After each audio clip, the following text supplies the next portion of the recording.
Vetores, covetores, endomorfismos y formas bilineares são exemplos de tensores. Tensores de ordem maior aparecem em várias situações. Por exemplo, algoritmos eficientes para multiplicação matricial dependem de certas propriedades de uma família de tensores de ordem 3. Veremos também aplicações à estatística e à ciência de dados. Primeiro, precisamos relembrar a definição de produto tensorial. E e F são dois espaços de dimensão finita. O produto tensorial de E e F, denotado com esse símbolo aqui, é um espaço vetorial que é gerado por todos os elementos da forma E tensorial F, onde assumimos que essa operação é bilinear. E só isso assumimos. Então, se aqui temos dois espaços de dimensão finita, cada um tem uma base, e o conjunto dos EI vezes FJ, onde EI e FJ são os elementos dessa base, vai ser uma base desse novo espaço tensorial. Existe também uma definição abstrata, talvez mais geral, que é a seguinte: o produto tensorial é um espaço vetorial, no caso estamos ainda nos espaços vetoriais reais, junto com uma aplicação π, projeção, essa mesma que vimos antes, com a seguinte propriedade. Para toda aplicação bilinear de E cartesiano F num espaço G, existe uma φ de E tensorial F em G, tal que esse diagrama daqui comuta, ou seja, que B é φ composta com π. O espaço E tensorial F está sempre bem definido a menos de um isomorfismo. É só colocar E tensorial F igual a G aqui embaixo e φ vira o isomorfismo. Um caso particular importante é o caso de Rm tensorial Rn. Nesse caso, o produto tensorial é Rm vezes N, que podemos representar por matrizes. Se eu colocar agora mais uma dimensão, Rl, então eu tenho RLM e eu tenho uma matriz tridimensional, um cubo. Posso continuar fazendo isso. Uma observação: do jeito que fizemos as coisas, a operação de tensorização pode ser entendida como uma operação que é associativa. Tanto faz fazer isso ou isso. Podemos agora definir o que é um tensor K contravariante e L covariante. É uma aplicação linear de E tensorial E L vezes em E tensorial E K vezes. Como lembrar covariante e contravariantes? É muito simples, um covetor é covariante. O vetor acaba sendo contravariante, mas não existe contravetor. Então aí não tem confusão. Bom, o exemplo mais básico é o da derivada Lésima. Seja φ uma função de E em E. Assumimos que ela é L vezes derivável e sua Lésima derivada é contínua. Então a Lésima derivada é uma L-forma simétrica, ou seja, um tensor L vezes covariante. E ele é uma vez contravariante, porque a imagem está sempre em E. O tensor é simétrico no sentido que, se permutamos os argumentos aqui da parte covariante, digamos, das entradas, obtemos o mesmo resultado. Isso é uma estrutura particular de certos tensores que são simétricos ou antissimétricos. Continuando com os exemplos. Sejam A e B matrizes N por N. A multiplicação de matrizes é um tensor que é 2 covariante e 1 contravariante, porque pega duas matrizes e produz uma matriz. Notem que é uma operação bilinear, linear em A e linear em B. O tensor de Faraday, que aparece em teoria do eletromagnetismo, de um ponto de vista de relatividade, é um tensor 2 covariante no espaço-tempo. além disso, ele é antissimétrico. Finalmente, quero mencionar um exemplo importante, que é o exemplo de filmes, como esta aula. Esta aula está sendo filmada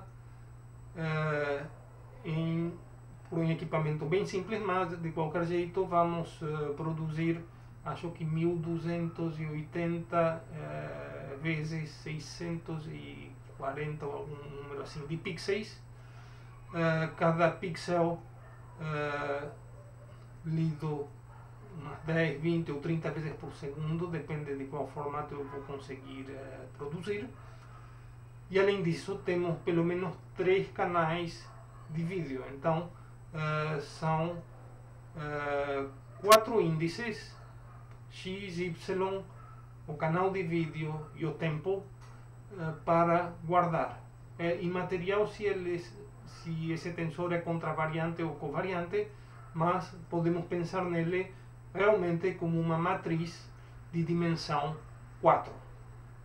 E se queremos sonhar com uma boa compressão de vídeo, precisamos levar em conta que essa matriz tem dimensão 4 ou maior, dependendo do tratamento que dermos a cada quadro e as imagens, e tentar obter alguma representação suficientemente inteligente para capturar a estrutura de uma imagem em movimento com pequenas mudanças de um quadro para o outro. É importante poder escrever tensores em coordenadas. Geralmente, na maior parte dos textos que vocês vão encontrar sobre física, vocês vão ver tensores em coordenadas. Então, vamos fixar uma base para E, vamos chamar de 1, o N. Aqui esse 1 não é um índice, é o número do vetor. Aqui embaixo também. Estou falando dos vetores do alfa 1 até o alfa L, são vetores, não são coordenadas. Mesma coisa do lado direito.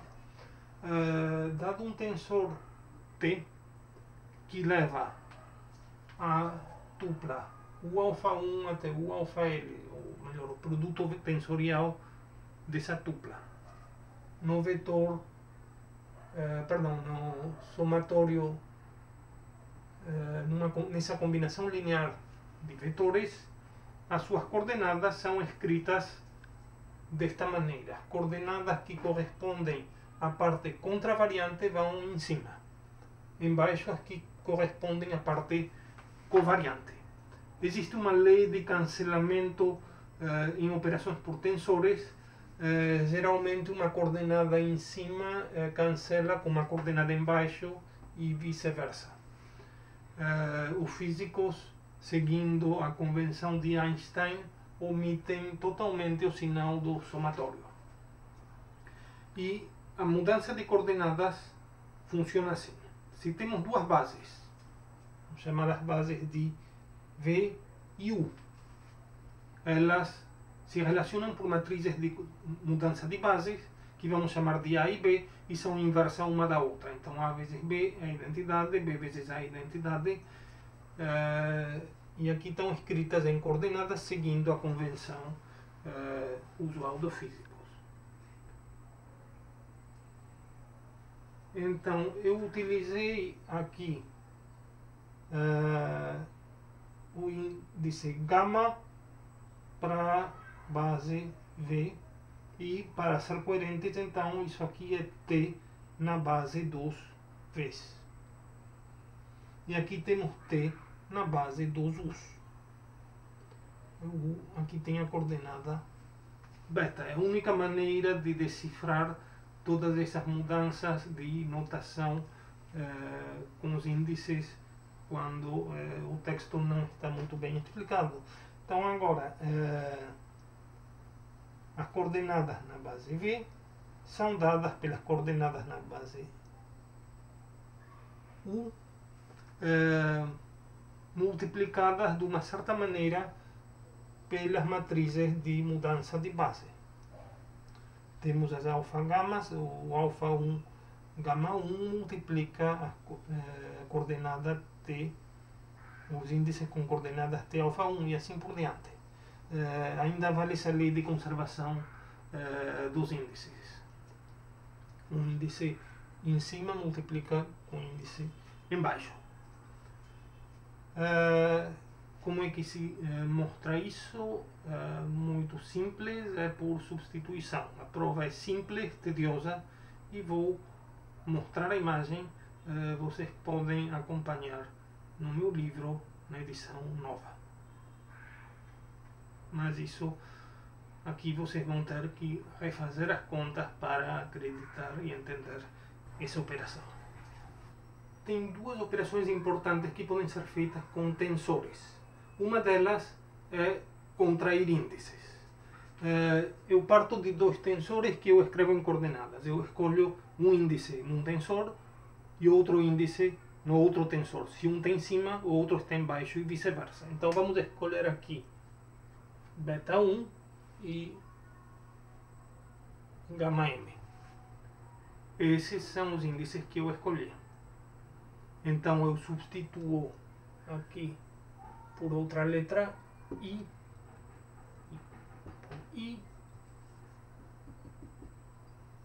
vamos somar de igual a 1 até n, e essa é a contração dos dois tensores ao longo do índice I. Isso generaliza a multiplicação matricial. É uma notação conveniente para uma espécie de multiplicação matricial entre matrizes de dimensão K e talvez, eu apaguei, mas era KLM ao longo de uma das coordenadas. Bom, um caso importante de contração introduz a segunda operação, que depende da métrica.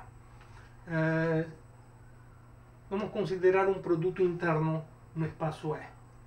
Esse produto interno é uma função bilinear simétrica e produto de U com U só se anula se U for zero, ela é positiva. Ela é representada em coordenadas por uma matriz simétrica que é chamada de G.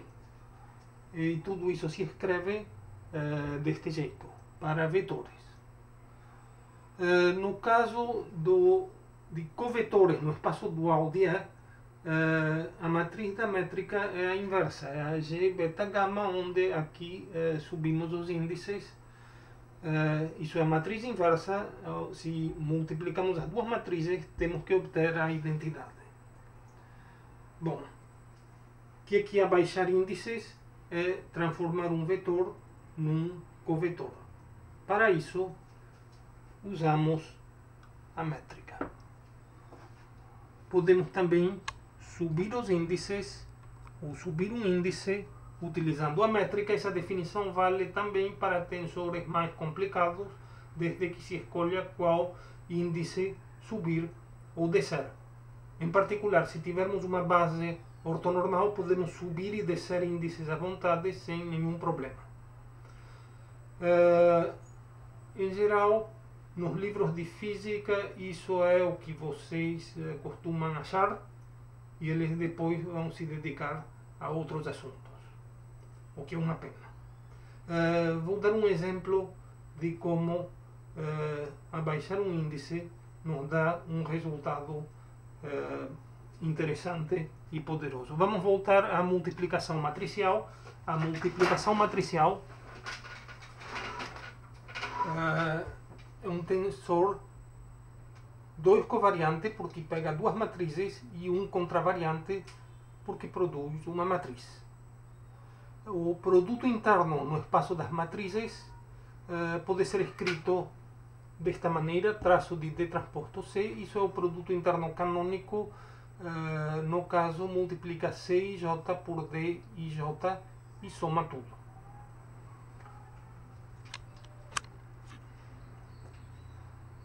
Vamos descer o índice correspondente ao produto AB.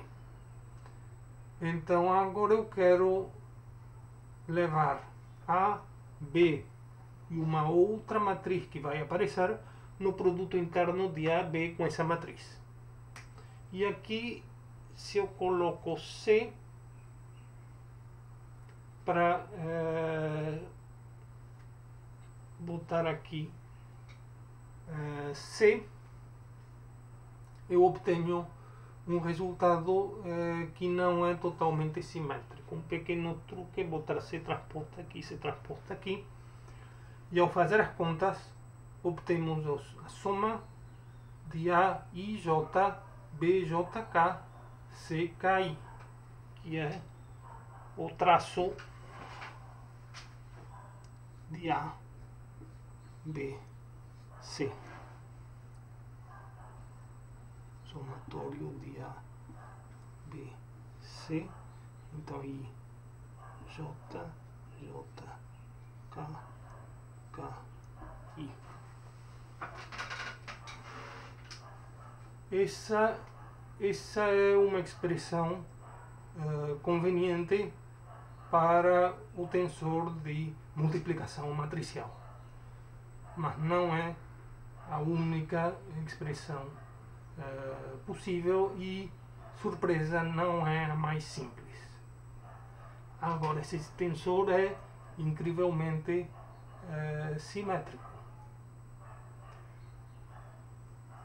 Vamos precisar agora parar e começar a estudar alguns conceitos que pareciam totalmente entendidos no caso de matrizes, mas que adquirem uma vida própria no caso de tensores. O posto de matrizes tinha certas propriedades. Vamos ver que para tensores de ordem 3 as propriedades são diferentes. E isso tem implicação na complexidade da multiplicação matricial. Uma representação eficiente deste tensor tem implicações na complexidade, ou seja, no expoente da álgebra linear do qual falei na primeira aula. As estimativas que foram baixando se devem a um melhor entendimento da estrutura desse tensor. Vamos ver também que para desenvolver estatística ou ciência de dados, onde os dados têm algum formato que é uma espécie de caixa de dimensão grande,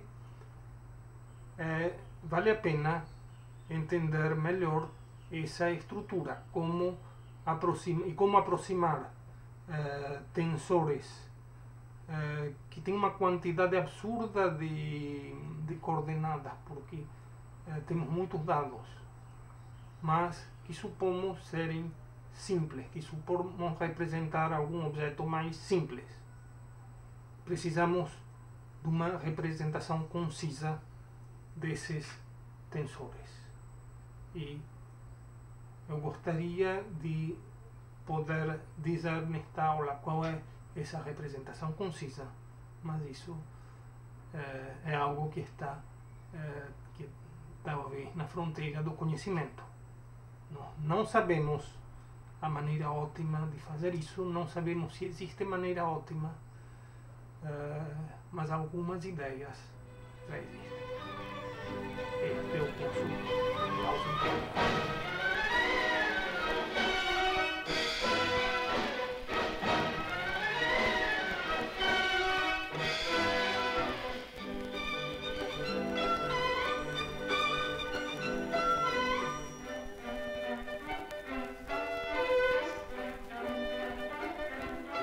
Boa tarde. Uma ferramenta clássica da estatística é a análise de componentes principais, desenvolvida por Eckart e Young. O mesmo trabalho deu lugar à principal ferramenta para fazer isso, que é a decomposição em valores singulares, ou SVD. Digamos que A seja uma matriz onde estão codificados os resultados de um certo número de testes aplicados em indivíduos diferentes. Gostaríamos de saber quantas características diferentes dos indivíduos foram medidas, foram relevantes para esse resultado.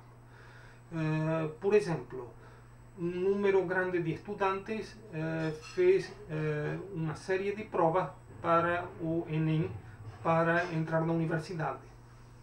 Quantos perfis diferentes temos? Quantas das habilidades existem, foram medidas? Isso é relevante para calibrar os pesos dos cursos na admissão na graduação.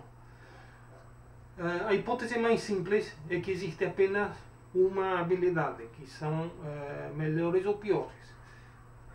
Se isso for correto, a matriz A vai estar próxima de U1 vezes sigma 1 vezes V1 transposto, que é a aproximação de posto 1. Os coeficientes da primeira coluna de U e 1 vão medir a capacidade de cada um dos indivíduos, ou a característica testada de cada um dos indivíduos, enquanto que sigma 1 vezes V1J vai ser a sensibilidade de cada teste a essa habilidade, assumindo também que isso é um resultado linear. A análise de componentes principais permite formular hipóteses, depois tem que testar. Essa daqui é a hipótese de mais verossímil, assumindo o modelo que eu falei de uma única característica. Podemos também formular a hipótese de P características diferentes, e essas P características diferentes dão lugar a uma aproximação de A por uma matriz de posto P. Vamos agora considerar a situação onde temos dados arranjados numa matriz tridimensional. Por exemplo, cada indivíduo fez um certo número de testes em diferentes ocasiões, talvez em situações diferentes. Gostaríamos de fazer a mesma coisa. O caso mais simples seria aproximar esse tensor por um tensor de posto 1, ou seja, pelo produto tensorial de 3 vetores. Nem sempre os dados vão se adaptar a essa forma. Tentou-se várias vezes ao longo do século XX chegar numa teoria, numa decomposição em valores principais, semelhante à da SVD em dimensão 3.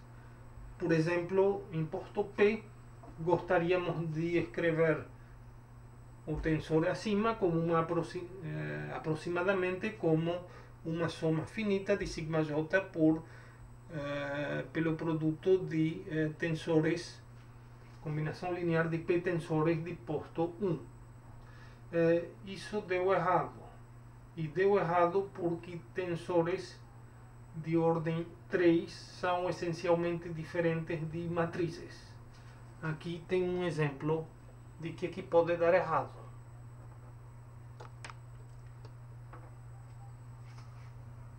Esse primeiro tensor é um tensor de posto 2. No caso da SVD, nós podíamos conseguir uma base de vetores singulares que é ortonormal. No caso de tensores, aqui isso não é possível porque E1 aparece aqui dos dois lados. Então não podemos mais ter uma base ortonormal, não podemos mais ter sequer uma base. Agora vamos para outro exemplo importante e vou falar mais sobre esse exemplo daqui a pouco. É o exemplo do expoente da álgebra linear.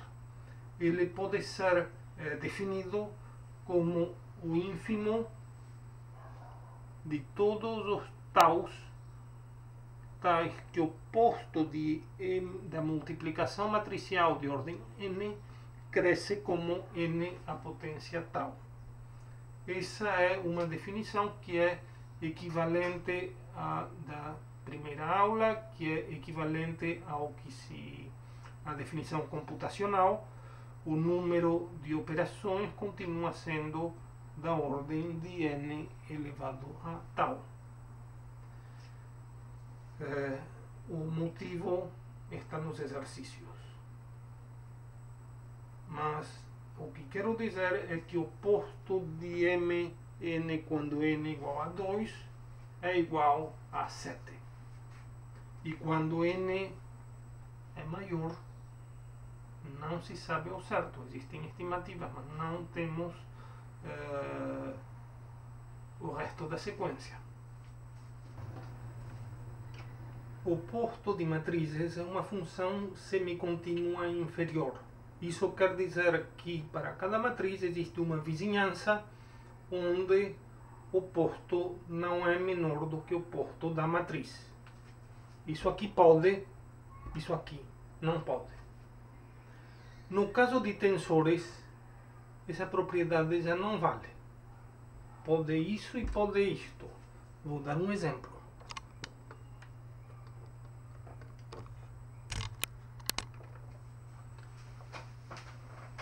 No tensor que estamos olhando, T tem posto sempre 2, é a combinação linear de dois tensores, mas quando epsilon tende a 0,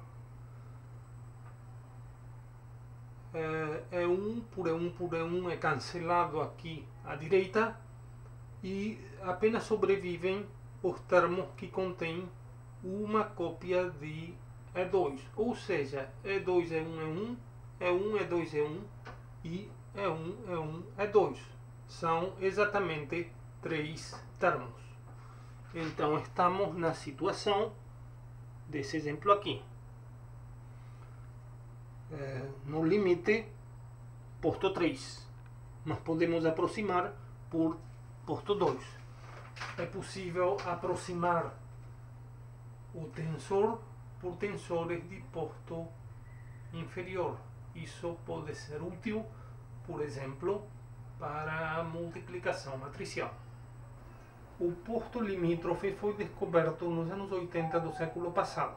É definido como limite inferior do posto de B, onde B está numa bola de raio delta em torno de A, e fazemos delta tender para 0. Por construção, o posto limítrofe é menor ou igual ao posto de A. Teorema. O expoente da álgebra linear é menor ou igual do que o ínfimo dos taus, tais que o posto de um tensor de multiplicação matricial pertença à ordem de n tau, ou seja, que cresça como n a potência tau. Estamos substituindo o posto usual que aparecia na definição oficial pelo posto limite, que é menor ou igual. De fato, basta produzir um exemplo de multiplicação matricial com posto limite baixo para obter uma estimativa de ômega, e é assim que as cotas para ômega continuaram baixando a partir dos anos 80. Antes de mostrar o teorema, precisamos definir uma noção de posto diferente que vai interpolar entre o posto e o posto limite. A definição é a seguinte: vamos fixar um inteiro h e definir o posto de nível h de t é um tensor, como o menor inteiro, tal que o tensor possa se escrever deste modo. Assumimos que A, B e C são funções analíticas na vizinhança da origem. São dadas por uma série de Taylor. Então, fazemos uma combinação de R dentre esses produtos tensoriais. Cada AI de epsilon é um tensor de ordem 1 e dividimos por epsilon a potência H. Depois fazemos o limite tender para 0. Se tal pode ser escrito dessa maneira, dizemos então que ele tem posto de ordem H igual a R. notem que tal, ou T, isso é T, notem que T é exatamente o termo de grau H nesta soma daqui de grau H em relação a epsilon. Isso vai ser importante daqui a pouco. Precisamos também admitir que o posto limite é igual ao mínimo sobre todos os H do posto H de T.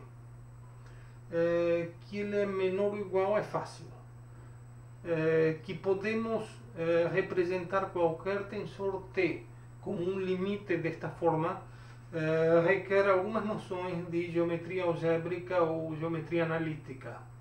Então, isso nós não vamos fazer aqui, vamos admitir. Outro ingrediente necessário para a prova, seja T a potência K a késima potência de um tensor T. Agora, podemos falar de potência em relação a vários produtos. Eu não vou tensorizar. Eu quero manter a ordem do tensor. Então vamos utilizar o produto de Kronecker. No caso específico do tensor da multiplicação, se temos o tensor de multiplicação de matrizes n por n e elevamos a potência k, vamos obter o tensor de multiplicação de matrizes de tamanho n a potência k. O lema diz o seguinte, que se o posto H de T é menor ou igual do que R, então o posto de índice KH da potência késima de T é menor ou igual do que R a potência K, e esse lema vai ser um dos exercícios. Com isso podemos esboçar a prova do teorema. Para todo n, o posto H de Mn para algum H é igual ao posto limite de Mn. H depende de n e sabemos por hipótese do teorema que isso é menor ou igual do que C vezes n a potência tal. Essa é a hipótese do teorema. Então vamos partir dessa hipótese e a partir de agora também fixamos um valor de n.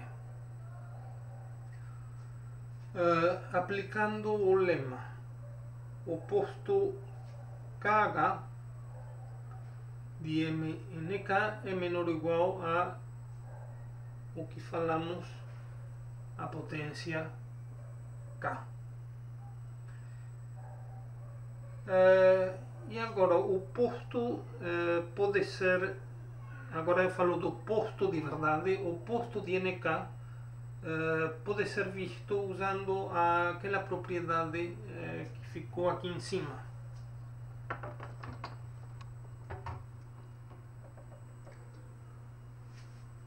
O tensor é exatamente o termo de ordem, perdão, o termo de grau. Estávamos com o tensor NK e posto KH, então H é multiplicado por K aqui em cima. Então precisamos do termo em K de grau K vezes H em epsilon nesta soma. Ora, aqui temos funções analíticas, são dadas pela série de Taylor. Precisamos produzir o termo de ordem KH em cada uma delas, são R, e o número de possibilidades é o número de maneiras de escrever KH como soma de três números maiores ou iguais do que zero. Isso dá binomial de H mais 2 com 2, perdão, de KH mais 2 com 2, que é menor ou igual do que KH ao quadrado. Então, esse é o número de parcelas em cada um dos somandos e multiplicamos isso por R para obter aqui o posto de MNK. Agora vou chamar esse N a potência K de N grande. Tá? Neste momento estão fixos N pequeno, H que dependia de N pequeno,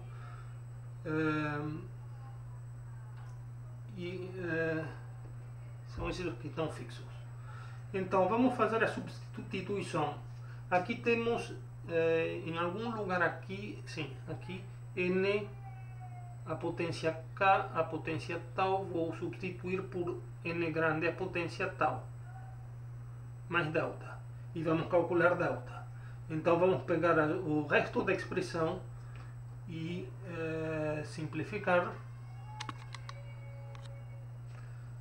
Obtemos que delta é igual ao logaritmo exponencial de uma coisa que depende da constante C, de n, que já estava fixo.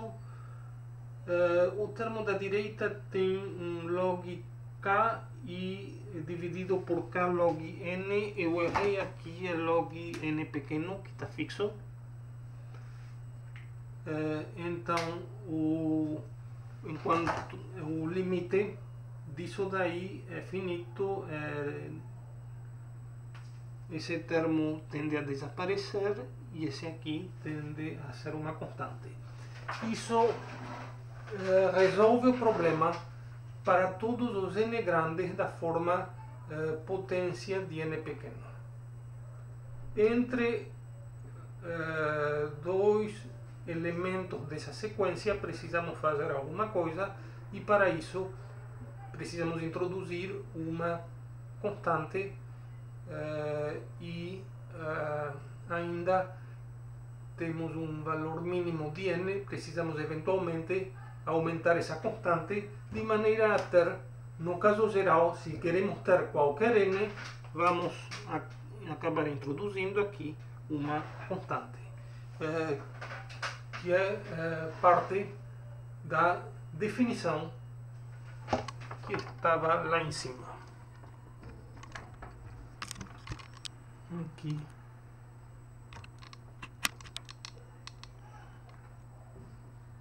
Aqui pedíamos que o posto estivesse na ordem de n a potência tal. Então, isso acaba a prova dos teoremas, mas eu omiti vários detalhes que estão nos exercícios. Deep Learning está na moda. É difícil falar de algo que está na moda quando não existem definições gerais nem fundamentos matemáticos muito claros.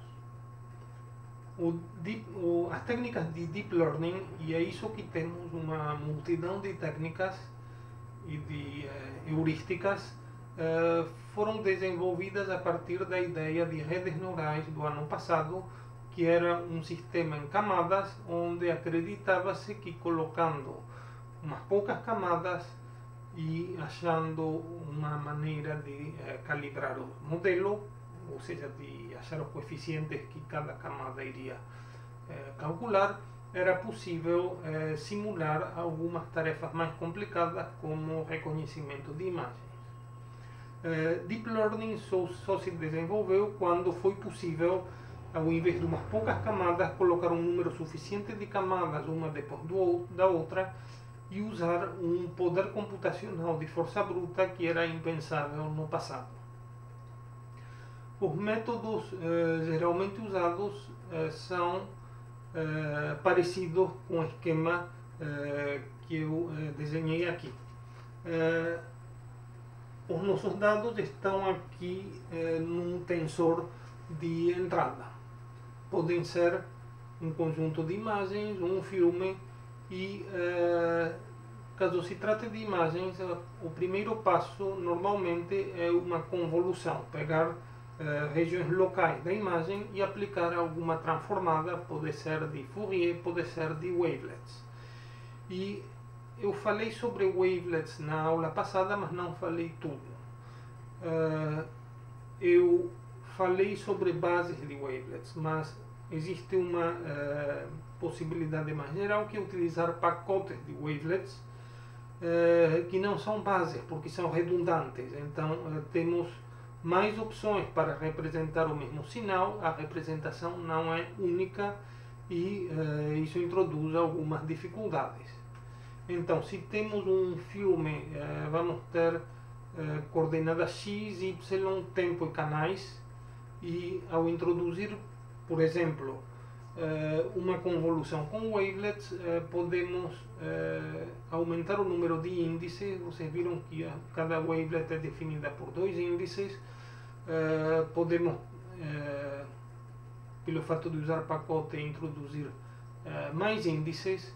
Enfim, vamos ter um tensor que pode ter ordem alta.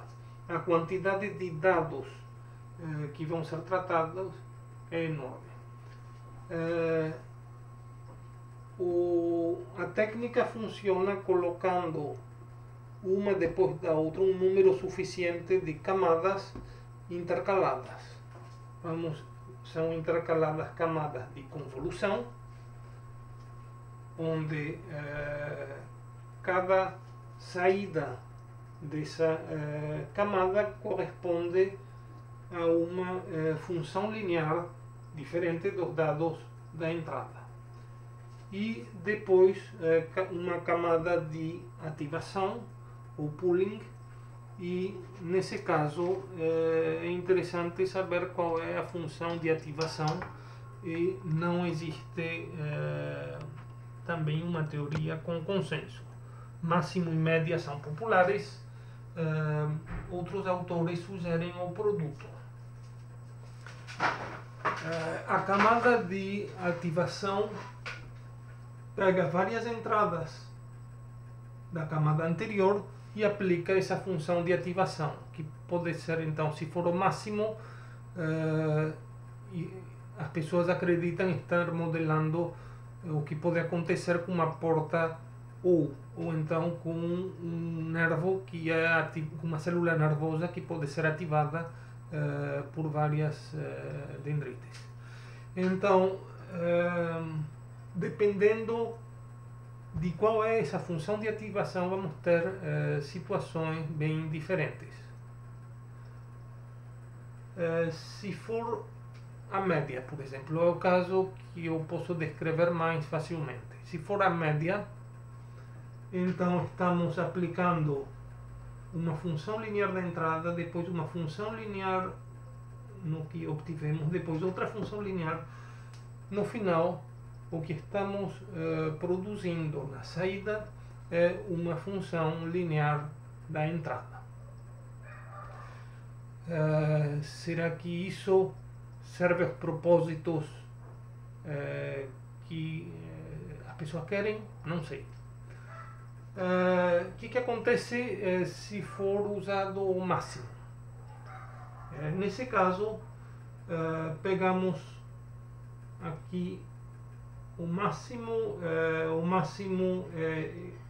um desses dos valores anteriores, e fazemos isso reciprocamente. Então, no final, acabamos com uma função que é linear por partes, embora possa ser extremamente complicada. Será que isso tem o poder necessário? Não sei. Conheço uma teoria que me diga isso. Alguns autores exploraram a possibilidade de utilizar o produto. Isso, do ponto de vista matemático, é mais interessante, porque estamos produzindo um polinômio na saída, uma função polinomial. É algo muito mais rico para eventualmente tentar classificar os dados possíveis. E nesse caso, podemos interpretar o que a rede faz em termos de tensores. Vou enfatizar aqui, estou tentando descrever o que a rede neural faz, não como é que ela foi obtida. A maneira de obter as funções de convolução, os seus coeficientes de ensinar os dados para a rede, de calibrar a rede, isso é outra história e não quero me envolver nesses aspectos. O que eu quero ver são os aspectos matemáticos mais básicos. Assumindo que cada camada de pooling faz produto de valores da camada anterior, podemos fazer o seguinte: vamos chamar de FD o resultado da convolução da entrada com a base utilizada, que pode ser wavelets ou seja lá o que for. E vamos colapsar os índices por simplicidade e guardar apenas um índice em FD. No caso de uma classificação de imagens, dada essa entrada, é preciso produzir o score para cada uma das categorias. Vamos chamar de HY, o resultado depende de Y, que é a categoria. E o que o tensor faz? Bom, ele calcula o que a rede faz? Ele calcula o valor de um tensor complicado, que é um AD, um DNY, aplicado nos FDIs.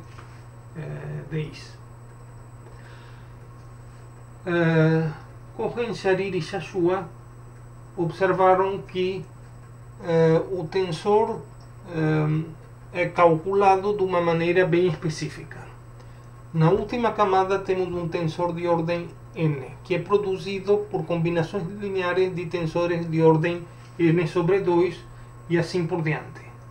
Isso é uma maneira concisa de se representar tensores. E eles mostram que esse tipo de representação tem uma capacidade maior de representar tensores, é mais eficiente, em certo sentido, do que a representação poliádica. Então, a rede neural corresponde a uma dessas decomposições específicas que são conhecidas como decomposição hierárquica de Tucker. Digo isso para pontuar que a representação eficiente e a aproximação de tensores curtos ou estruturados de maneira eficiente é um problema fundamental com importância em várias áreas. Por exemplo, a complexidade da multiplicação matricial é um dos problemas tradicionais mais famosos em ciência da computação. A compressão de material audiovisual é um problema importantíssimo tanto para telecomunicações quanto para o armazenamento do acervo. E Deep Learning é algo que está tomando conta de tudo e que seria bom entender. Sabemos muito pouco sobre esses problemas de aproximação de tensores. Temos alguns resultados negativos, alguns poucos resultados e ideias positivas, e é algo que, no fundo, exige o desenvolvimento de ferramental novo.